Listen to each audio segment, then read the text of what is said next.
Assalamu alaikum guys, and welcome to another episode of Smile2jannah. Stormzy is a very prominent rapper here in the UK. He's mainstream, a lot of people have heard of him, but that's not what we're interested in at the moment. Yeah, what we're interested in is his interview with Billie Eilish, in which he revealed something startling.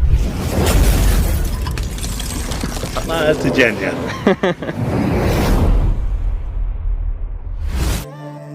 Do you want to speak with confidence like these amazing personalities? Every single one of these amazing speakers have taken the same program with Brother Muhammad Arshad. Muhammad Arshad has helped develop all of us. It's extremely beneficial to do this course. Definitely recommend this course. Expect to become a better communicator and understanding the underpinnings of effective communication. To access the free, life-changing training now. I'm not on social media anymore. I just deleted everything and came off of it. I would love to do that. Yeah. It felt very necessary. Oh yes, I would definitely class that as something startling, because when it comes to social media, even as a teacher, when I used to speak to parents, they would complain about social media, but then they would also supply their children with a mobile phone and allow them to go on social media and say, you know what, how can you stop them? But here you have somebody mainstream and he's saying, no, I just cannot do it. Because if you think about it, guys, social media is just a place where people look more happier and more beautiful than they do in real life. Yes, I said it. Yeah, I said it. And now you're gonna hear other people, other social media influencers saying the same thing. We're all sad as hell. All these artists, we're sad as dude. People have gotten so obsessed with creating a perception of happiness. My Instagram page makes me look happy, but a lot of people aren't really happy. We have footage of me on camera just like becoming frustrated with having to fake this energy on camera. It put me into like a mild depression. Giving a selfie because selfies stop the world. You know, they stop life. You then go like that, and it's going on Instagram to give people a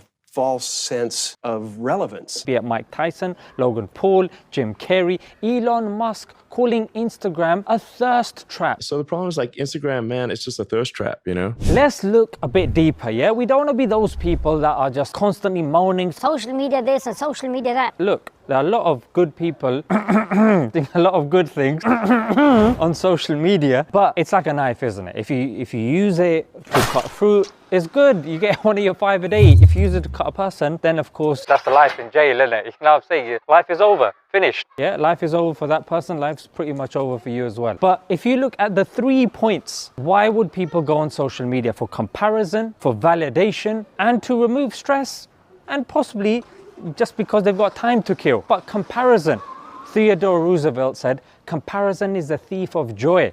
And somebody added, and social media is the sidekick. Yeah, so comparison is a big problem. Once you can identify what the problems are, then you can slowly start dealing with them such that the person won't need to go on social media to begin with. Next on the list was validation. Let me read this out because I thought they said it very well. Whatever you want from others, give it to yourself first. Very profound. So validation, even as a father, tell your daughter that she's beautiful and show appreciation to your kids such that they would have heard that at home. So if they go out, no next man is going to come and start chirping up your beautiful daughter because you've already told her she's amazing, she deserves better. You know what I'm saying? And then of course, stress. If the father comes home and is constantly on Netflix, and if the mum's constantly watching dramas, what is that telling your kids? It's also telling them the best way to relieve stress is escape. It's escape. And of course, with regards to timing, people that are just wasting time on social media, well, you got to have a goal, you got to have a why, you got to have a purpose. If you don't have a why, then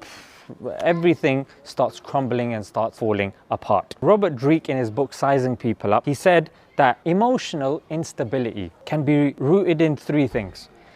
Permanent, when somebody thinks that the problem that they're going through, it's permanent. Number 2, it's pervasive. Yeah, pervasive meaning they can't compartmentalize.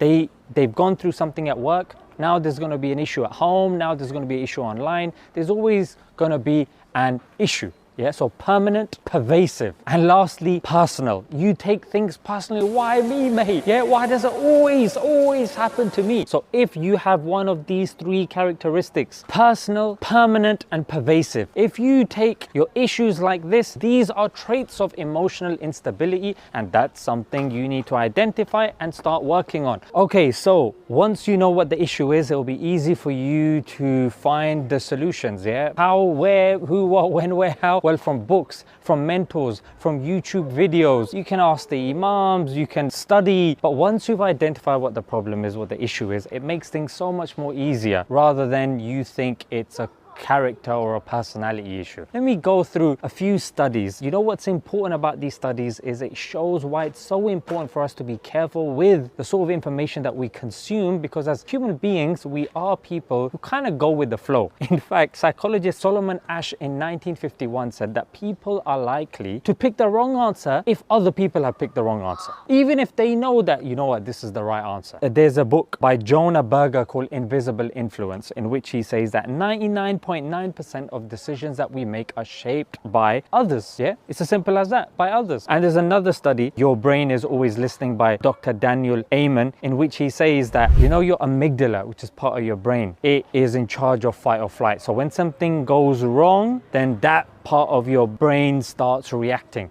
So when you get run over, that same part of your brain reacts, and when you get a negative comment on social media, that same part of your brain reacts. So your brain cannot distinguish between like intensities. So sometimes something smaller will happen, but your brain still exacerbates it. So look, the impact social media can have, it is very big, and the way it shapes your perceptions and your understanding of reality is very, very important. And that's why when you bear all of that in mind, you will appreciate and you will understand why someone like Stormzy has said, I've had enough, mate. I've had enough. And even he's trying to encourage Billie Eilish to do the same thing. And you know what? It's not just Stormzy. Because if you remember, I did a video previously of Selena Gomez as well, amongst others that have stayed away from social media for this reason. Hope you guys have benefited. Let's leave it there. Until next time.